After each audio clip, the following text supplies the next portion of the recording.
Gardeners love to plant plants in containers, and tomatoes are becoming more and more popular just for that. So we came to see Marsha Goldberg to give us some of the secrets of how to plant tomatoes in containers and get a beautiful crop. Hi, Marsha. Hello.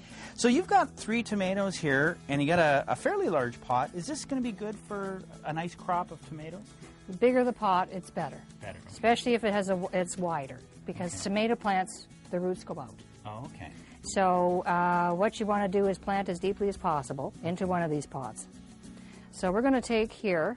Now that one's sort of neat. It's got this is one of the different foliage plants. It's called silvery fir. It's a Russian heirloom. It's a determinate plant. Now, determinate plants means they don't get very big, and 1 to 2 feet maximum. Ah, okay. They produce all their fruit at once, and that's the end of it. So they're ideal for containers for that reason. And what we will do here, you want to make sure you have a nice, well-established root system. I'm going to put in one of my secret ingredients. I was going to ask you about that. This is called oyster shell. Okay. You mix it in. Oyster shell is loaded with calcium. And one of the reasons that you want to make sure there's calcium for tomato plants is to avoid a terrible condition called blossom end rot. Right. Yes. And this is what's good about the oyster shell. When you mix it into a container, you just mix it into the planting pit, and a couple little handfuls of it, just like so.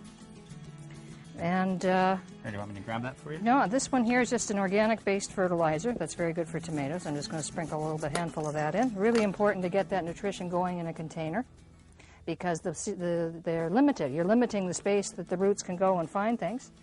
Now, what we do with most plants and tomato plants is we clip off these lower leaves, and we bury the plant up to where that foliage line is.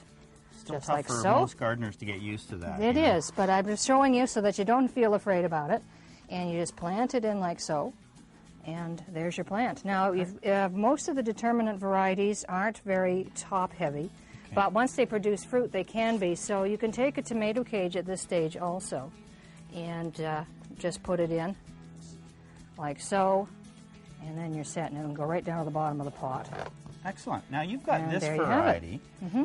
We also have these 2 varieties. Maybe you can touch on if they would work in a container and what's neat about them. These are all determinate varieties. This one's called Sasha's Altai. It's a very rare heirloom that we've been working with for about the last 5 years. It has the most amazing tomato flavor in a small tomato I have ever experienced. Really? So I love sharing this one with people. Good. And what's this one? It's a very small plant, maximum 1 foot. Okay. And this one here is my pet. This is called Mishka, very good in containers also. Mishka is a plant that I've been working with for the last 10 years, and I've been selecting it. It's a paste variety. What's good about this one is its ability to make paste very, very quickly when you're boiling it down. It doesn't produce sauce; it produces paste. Is that the one that was named after you? That's the one. That's my pride and joy.